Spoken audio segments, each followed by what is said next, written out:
Welcome back, everyone.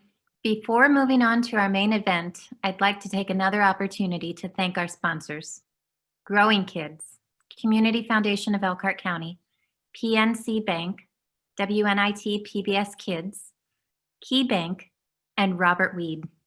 Thank you all for making this possible.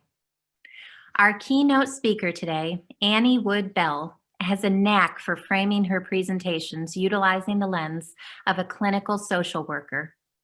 With more than 10 years experience in social work, she obtained her bachelor's, master's, and license in social work to offer an educational structure to her passion. Trauma-informed care and early childhood environments is the subject of her keynote address today. Let's all give her our undivided attention as she discusses the elements that contribute to safe relationships and the tools that help people manage the situation when they are faced with adversity and trauma. Ladies and gentlemen, Annie Wood Bell. Hello, everybody, and thank you for that warm welcome. Paige the puppy, you've made me smile several times this morning. I am just so grateful to be asked to be your keynote today, and just so thankful to be a part of this group. I wish I could be in the same room as you all and looking you each in the eye and telling you how much I appreciate the work that you do. But the screen will have to do today. Like Paige said, that I am a licensed clinical social worker. I spent about 8 years being a clinical therapist to many adults and adults with children. And now I spend most of my working hours speaking, training, and leading workshops for professionals just like you in helping professions in educational and academic settings, as well as faith-based organizations. I want to share some trauma-informed principles with you all today to apply to the work that you do specifically with babies, children, and the families and parents and caregivers of them. Everyone is talking about trauma these days. It's a pretty hot topic, a common word used to explain the heaviness, the weight of what people have experienced in their lives of really upsetting and traumatic events. And we know a lot more about it now.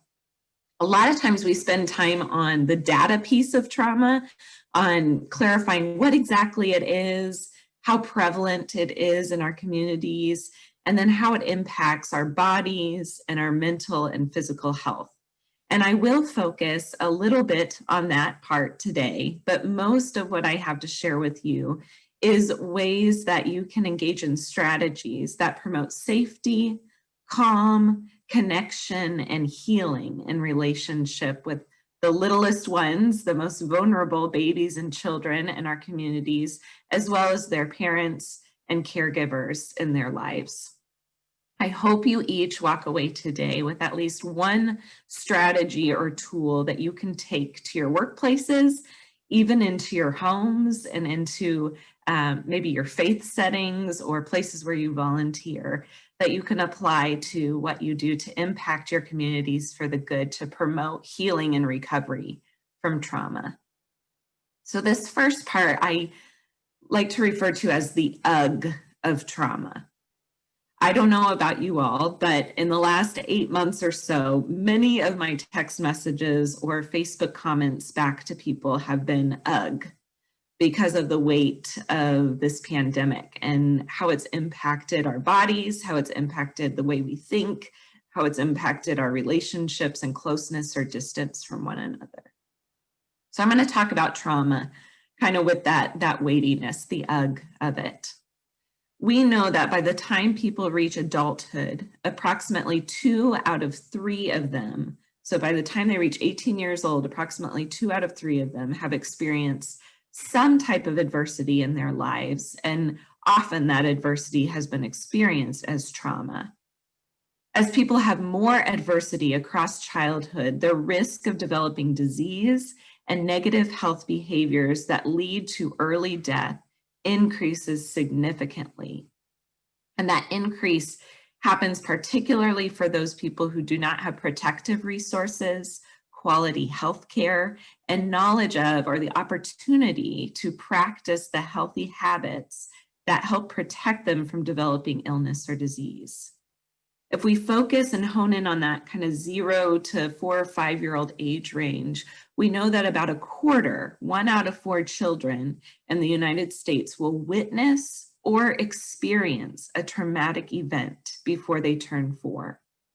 Children exposed to 5 or more significant adverse experiences in the first 3 years of life face a 76% likelihood, so 3 out of 4, likelihood of having 1 or more delays in their language, emotional, or brain development. And guess what? As we've already heard, how the panelists talked about it, and what I have to share with you is that these babies, these children, these adults and caregivers in their lives are entering your workplaces. They're coming into your stores. They're coming into the daycare settings that you have to offer. They're coming into the center-based settings. You're walking into their homes. And another guess what is you're a part of that group. The likelihood that the majority of us on this call today, on this meeting today, carry some type of adversity from childhood and most likely from adulthood as well. So we all carry it or have it or know somebody who has trauma in their lives. And COVID-19, this pandemic, is potentially a traumatic experience for some of us. I imagine some on this video today have experienced this pandemic as trauma. We've just heard stories of parent-specific experiences with COVID, and through the survey that United Way conducted, where they collected responses from dozens of parents of babies and young children about their experiences. The top 3 challenges that parents identified in this survey that COVID has brought for them is loss of income, childcare concerns, and loss of social interactions, which has led to feelings of social isolation and disconnection from their dearest friends and family members.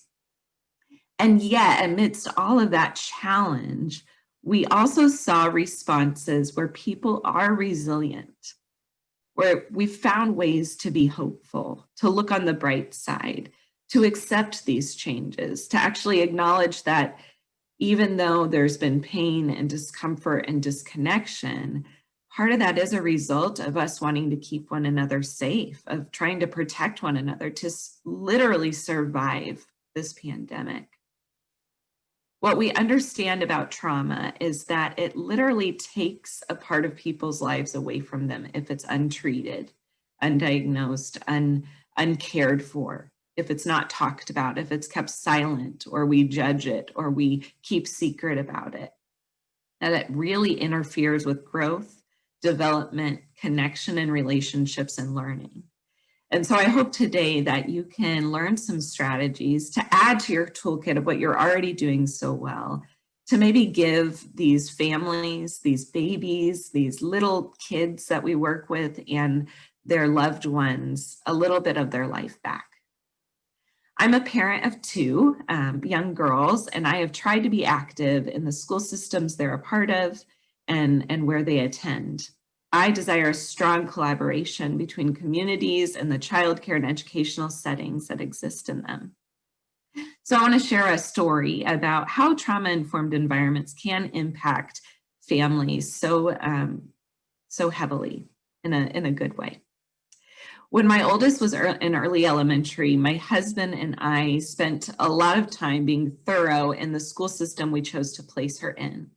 And we finally landed on a school system, and she attended 2 years there. And every year we looked into different teachers so that we could request a teacher that we wanted her to have. Now, I know many school systems and settings don't allow that or really can't allow that. They kind of follow the rule of you get what you get and you don't throw a fit, even for the parents that would like to suggest a teacher for their child. but we did have an option at this school system we were a part of. So my daughter was finishing first grade, and I spent some time toward the end of that year looking into the second grade classrooms that she had an opportunity to go into. And I set up a meeting with one of the second grade teachers to observe her classroom and her students and the way that she taught. I walked into this one teacher's classroom, and immediately I was struck by the calm in her class and the calm of the teacher. The kids were into their day's work.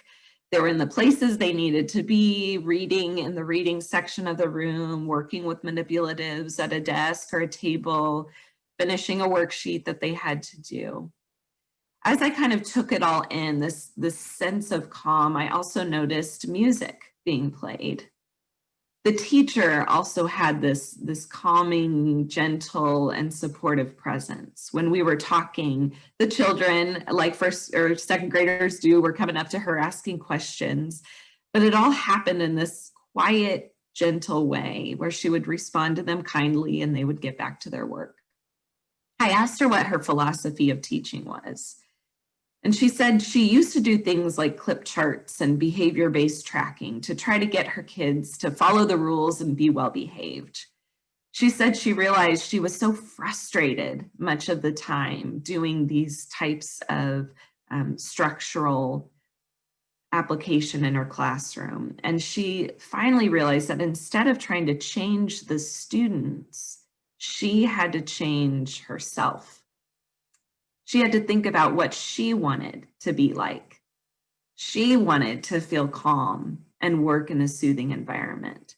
She wanted to be able to provide safe spaces for her students, to respond to them in a supportive way, and offer places in the classroom where they could tend to their emotions if they needed a breakaway. She had a really neat space that she showed me with fidgets and emotions faces up on the wall and easy calming strategies posted that they had learned and talked about, so that if a kid got really upset or just needed a break from what they were doing, the children knew they could use that space to be cared for. This idea was so powerful to me. She decided who she wanted to be instead of what she wanted from her kids.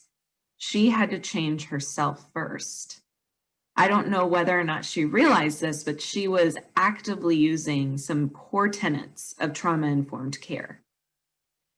Like I said before, I'm so thankful for each one of you and the meaningful work that you do. You are essential workers on the front line of this pandemic. And often I imagine you might feel overlooked and actually be overlooked for the sacrifices you're making in your families, in your workplaces, so that you can be there for some of our most vulnerable community members. You may have experienced this time as traumatic. I know there have been moments for me where it's been completely overwhelming. There's been loss of people, dear ones that I love, where I've had to give myself time to process. And so I hope each of you are finding those safe spaces to be heard. So at the beginning, I talked about the UG of trauma, and now we're going to move into the aha moment of trauma, where our researchers, these incredibly intelligent, passionate people in the field of trauma work, have found that there are actual strategies that work. There is a kind of holistic trauma-informed approach that we can apply to any setting that we work, play, and live in. Dr. Nadine Burke-Harris, a pediatric physician and the first Surgeon General of California, says this: young children are the most vulnerable to adversity, but they have the greatest capacity for healing when interventions are begun early. She notes that the interventions that have been found to be particularly important in the healing process include healing relationships, mental health service access, mindfulness practices, nutrition, sleep, and exercise. I believe you're already doing many of the things that would be considered trauma-informed, whether or not you realize it. And I hope to share some additional strategies or even strategies that you might use all or part of and build on those so that you know some additional tools that you can apply to your toolkit in the early childhood work that you do. So here's the hope in this story. We have real, tangible tools and strategies to use. So I'm going to talk about 4 main areas of trauma-informed care. We're going to look at safety, relationships, emotional awareness and regulation, and movement. And you all have a handout. I think I even saw in the chat. You all have a handout that you were given in the email from United Way confirming your presence at the summit today that has all of these outlined, and even some of my examples are right there. There's a list of resources that I used in the work that I do and to prepare for today. And there's also 2 other kind of sets of resources. You have a book list with books about feelings, and then also books that are more representative of diverse children and specifically and directly address issues of diversity and race as well, that you can look at there. And then there's 2 other handouts that I'll refer to in just a moment in that packet. So first, we have safety. All trauma-informed practices, all models, if you're trained in any kind of trauma-informed practice approach, the foundation is safety. And they talk specifically about trying our best to promote safety in a physical and emotional sense of the word. One way, that's kind of a pretty practical way we can engage safety in any environment we're in and can impact, is tending to the 5 senses. So our hearing, our taste, our smell, our touch, and our sight senses. We want to tend to these senses in the places that we work in a soothing, positive, and comforting way.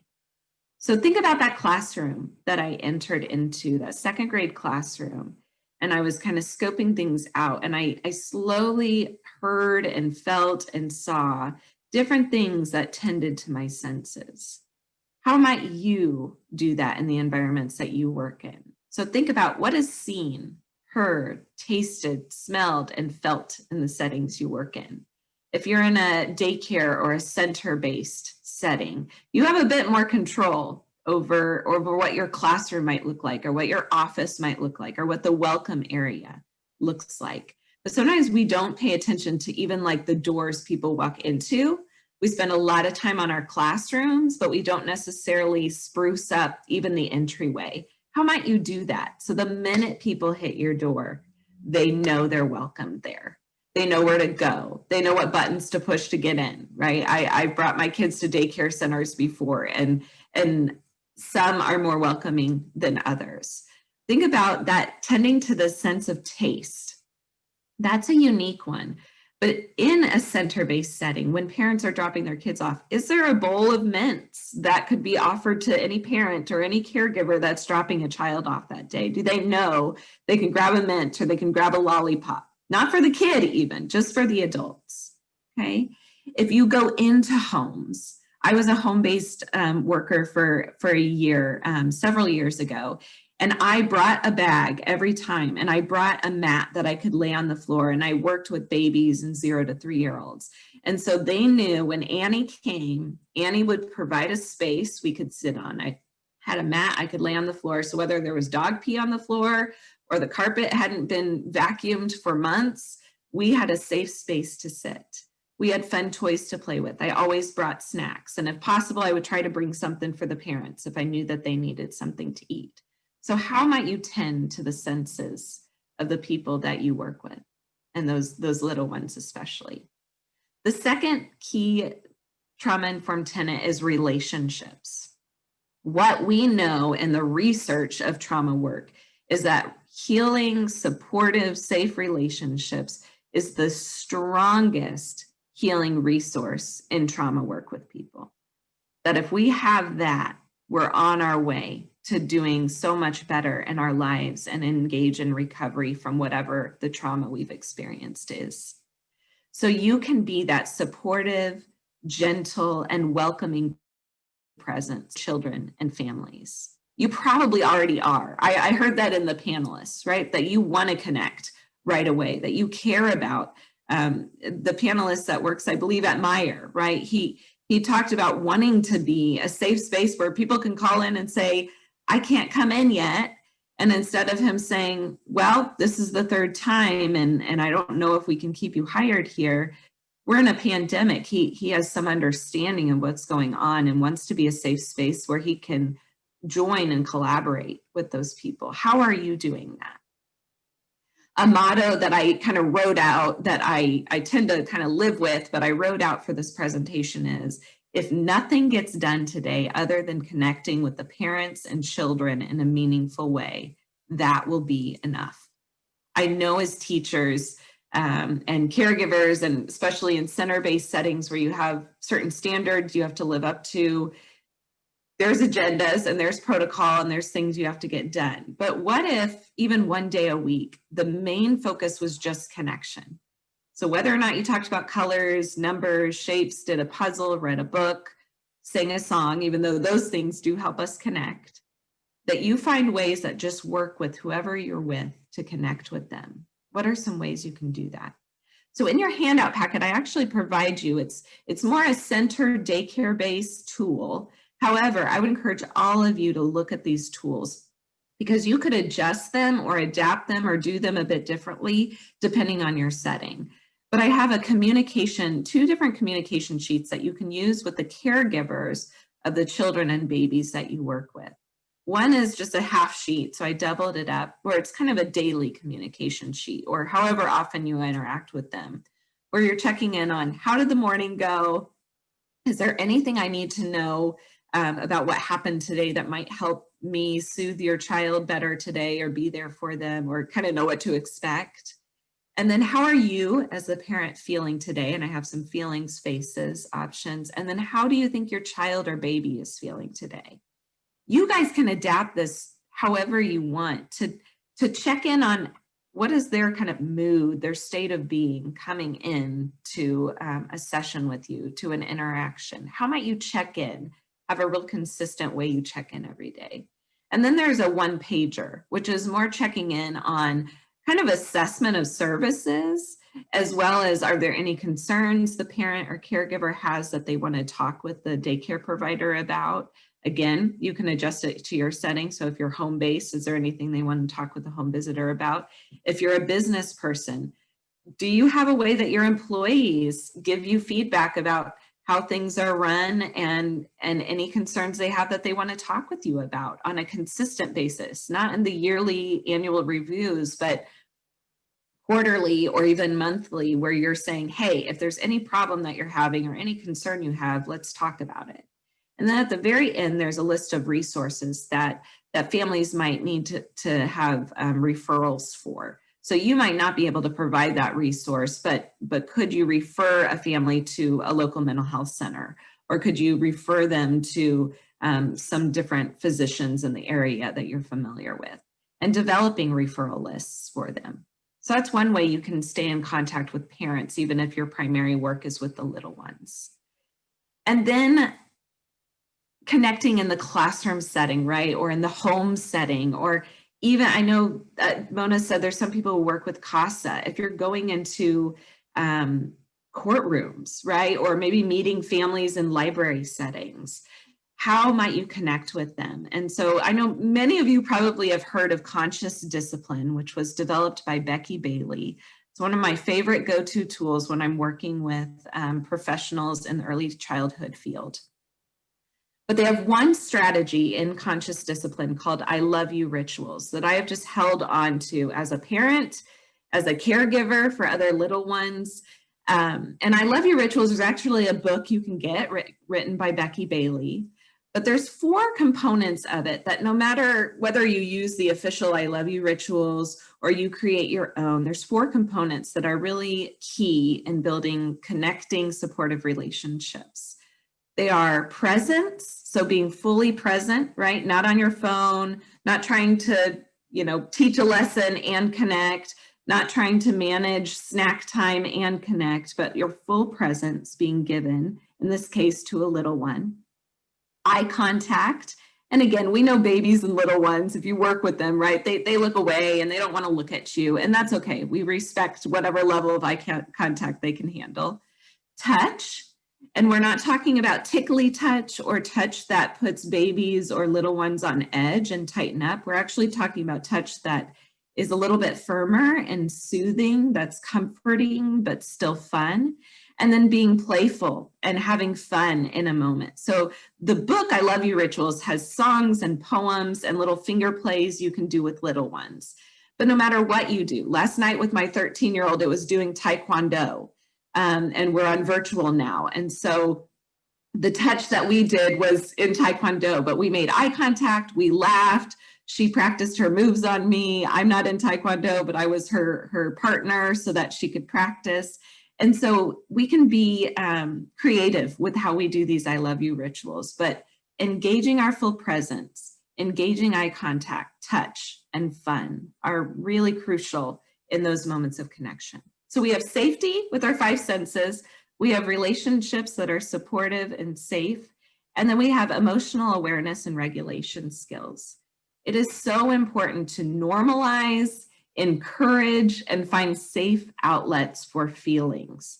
We need to be talking about feelings, emotions, and body sensations that babies and children, and even their parents and caregivers feel. We need to be naming. It looks like you're having a tough morning. I bet this is really stressful. I imagine you feel tight in your chest, right? We can say that to a parent, or we can say to a little one, oh, Tommy, you're so upset because dad said you couldn't have another cookie and you're crying now and your face is really red.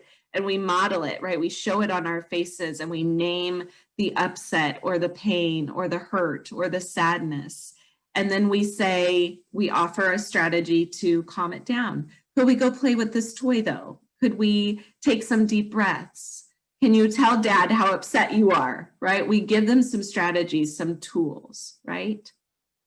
I'm getting a little bit distracted by the chat, but you absolutely have a packet of all of this that Mona sent out to you, so we can talk about that afterwards. Be sure to have posters up. You know, I think about settings where we walk in and it's a lot about, you know, it's the agenda for the day, right? Or even in classroom settings, in early childhood settings, we see lots of things of like posters of colors and numbers and shapes. But do you have a poster up in your room or your office that represents emotions that we might experience, that encourages emotional expression? Maybe you don't have emotion spaces, but you have a quote about how it's so important that we feel and that we get in touch with that, and that your emotions and your feelings inside your body are important. One book that is so helpful to identify ways to connect with kids and help calm their brains down, the big emotions that happen in their brains, to help calm them down, is called The Whole Brain Child by Daniel Siegel and Tina Payne Bryson. They actually offer 12 different skills that you can use to help calm the brain down. And so I would encourage you to look into those because they help you know, how do I put words to the emotional experience of this little one? And then what can I do to help calm that part of them down? So we have safety, emotional regulation and awareness, relationships, and then finally movement. Guided movement practices, and then free play. One parent in the survey results said it so well in the response that was given about how COVID has impacted the children. This person said, it has been hard not having the freedom for the kids to be able to go out and play on playgrounds. We're having to miss out on sports due to being in quarantine. Kids need to have options to release their energy, and being stuck at home did not help that physically, mentally, or emotionally. And this parent or caregiver, whoever it was, nailed it right on the head. What we know about trauma and about any kind of high adversity or stress is that toxic stress, adversity, and trauma are body experiences. And the stress, hormone release, and nervous system reactions can cause harm if they are not worked out of our system in a physical way. So that's why we teach and model this. This is why early childhood providers are the best at this, because they let kids play. You know, I heard the one woman, I think it was Janet is her name, But she said, we play, we learn through play. And that is so important that you provide those spaces. Again, conscious discipline has really helpful breathing exercises that are paired with movement. Yoga cards and little videos for kids are so helpful because they pair deep breathing, which calms our nervous system, with movement that gets out that toxic stress out of our bodies, literally expels it. The reason we do some guided play and not just always free time play is that, especially having an adult teach a child something. So say, I'm going to blow these bubbles and you're going to pop them with your pointer finger. When we do those kinds of connection-based play and physical exercise, it helps build trust. It helps build stability between adult and child so that they learn this is what a trustworthy adult looks like. This is what a trustworthy relationship is, that we can play, we can have fun, and they're going to provide structure and help me know how to do this well. So safety, relationships, emotional awareness and regulation, and movement. Those are the four I would encourage you to figure out ways that you can engage those. These strategies help regulate our central nervous system where adversity, stress, and trauma is stored. They heal our bodies and our relationships, allowing us to literally live longer lives and be more effective in our relationships, our workplaces, our families. And they help prevent further adversity and trauma in children and their families, and then buffer our systems for some of the inevitable toxic stress, trauma, and adversity we may face. So I want you all to think about what's one strategy or lens you can start applying to the work that you do in your organization, your classroom, and the relationships at your workplaces, even in your homes. Remember about the story I told, that teacher, the second grade teacher, who changed her frame of reference to, it's not about what I want from the kids or the parents or the families. It's about what I want to be, what I want to offer. You all have so much to offer, and I am just so thankful to be here with you all today. So thank you, Mona, for inviting me. Thank you, Annie. We have a few minutes for some question and answers. So if you have questions for Annie, please type them in the chat box.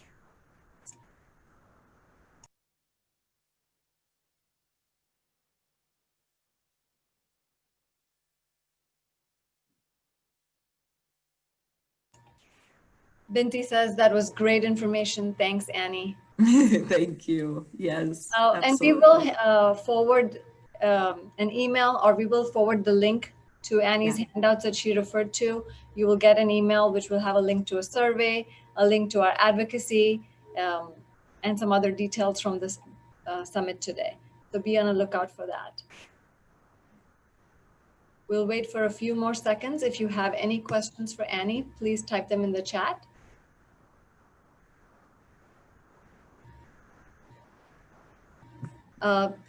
Last book mentioned, it's called The Whole Brain Child by Daniel Siegel, Siegel, and Tina Payne Bryson. Cassie says, oh, they're moving really fast. Cassie says, love the presentation. Thank you, Annie. I will take the quote about life being what I want to be, not others, with me into my own interpersonal relationships as well. Tara says, I agree with Annie. I work with teens and families, but all this is very relevant to them as well. It gave me a lot of food for thought. I do train teachers. Yes, I mostly have done this kind of early childhood setting, but I absolutely am willing to talk with teachers. So feel free to contact me. And I think actually on that handout at the bottom of it, it actually has my information, my email address and my website that you can email me or send me a note through the website. And Elizabeth says, wonderful strategies for EC early childhood professionals. Ben says, I love that book, highly recommend it. A lot of thank yous. And April says, thank you, Annie. It is important to know that it is very important to step back and take a look at myself as an educator and relax and enjoy my time with my toddlers. Absolutely. And Maria says, I have heard of Dr. Bailey and I agree she's wonderful. Conscious discipline is one of the best social emotional curriculums and they have the best strategies out there. Yeah. And there's a link again for the handouts if anybody missed it. So thank you, Annie, so much. Thank you. For your time and giving us these wonderful tips and strategies. Thank you. Yes. And like I said, I wish I could see you all. So thank you for having me, and please connect with me. And Mona is a great person to get us connected if you lose track of my information. So it's perfectly fine.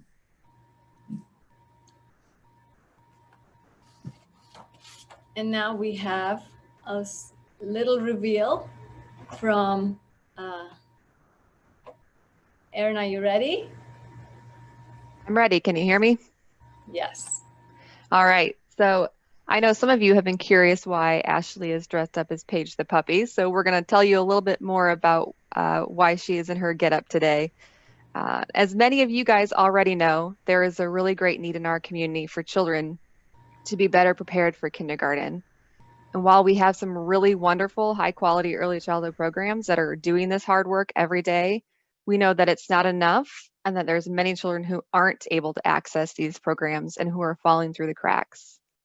So prior to the pandemic, local research estimated that at least 50% of children entering school do not have the skills needed to be successful.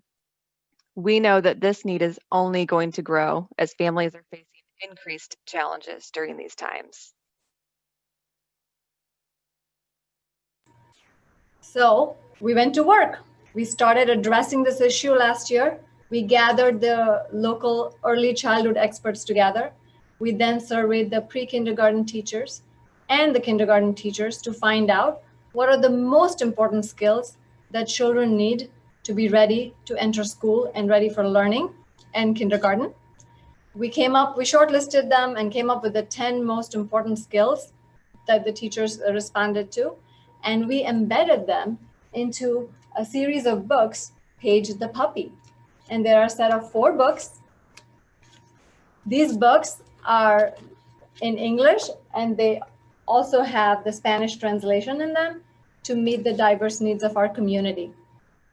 Our goal is to have these books distributed along with take-home activity kits and resources to families so that they can help their children get ready for kindergarten. These books will help families with children getting ready for these targeted 10 skills. These books emphasize on the 10 skills that the teachers voted for. These kits will be given out to the incoming kindergarten children starting 2021. And we really hope to make this a county-wide effort. We're going to start in Goshen. It's a pilot in Goshen. And we are very pleased to say that Elkhart Community Schools wants to jump on board and start this project for their school district as well. Children will also have an opportunity to participate in a workshop like Build-A-Bear that they will build Paige the Puppy. And there's a Paige and Elvis version is what I call it because of the glitter bow tie. But this will give children an opportunity to look forward to something and celebrate their readiness to go to kindergarten. So earlier when we were listening to the challenges that families are facing, a lot of you said, how can we help? We want to help. So we're here to say your help is needed. In order to make enough kits and puppies and books to get out to all the children in the county, we need your help. So you can give today to this kindergarten initiative by texting Paige the Puppy, P-A-G-E, the puppy, all one word, to 41444, or watch for a link in the email that Mona will send following the event as well.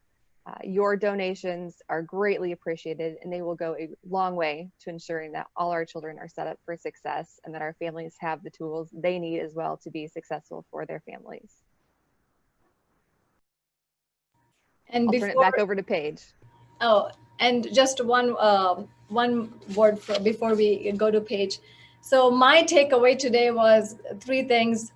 One is it's really important that we practice kindness. We appreciate our support systems, our teachers, our early childhood educators, people who are helping us take care of our families. Second was my call to action: please lend us your voice. Please speak up. Early childhood education matters. Sign up on our website and help us advocate for investments in this field. And last but not the least, please help us spread the word on Page the Puppy. This is a really neat opportunity for families to get some resources that they have said they have needed in this pandemic to keep their children occupied with meaningful resources. And now back to you, Paige. Thank you. I wish you could all see my tail wagging. I'm so excited with all of the chat messages coming in. I'm excited that you're excited. The United Way and Success by Six teams would like to say thank you. Thank you for continuing to make early childhood learning a priority for our community. Thanks also to our panel members, Amber Hostetler, Janet Whalen Couch, Eric Dean, and Emily Sislow. Thank you to our speaker, Annie Wood-Bell. Thanks again to our sponsors, Growing Kids, Community Foundation of Elkhart County, PNC Bank, WNIT PBS Kids, Key Bank, and Robert Weed. Finally, thank you to Matt Puro, our marketing manager, for running the technical side of this event so smoothly. The work that we do in our communities can't be done alone. Just like a building that has a few beds and medicine doesn't become a hospital until the medical professionals walk in, a room doesn't become a classroom until you do. Thank you for what you do each and every single day. Thank you for living united. Happy Thanksgiving to all. Paige out.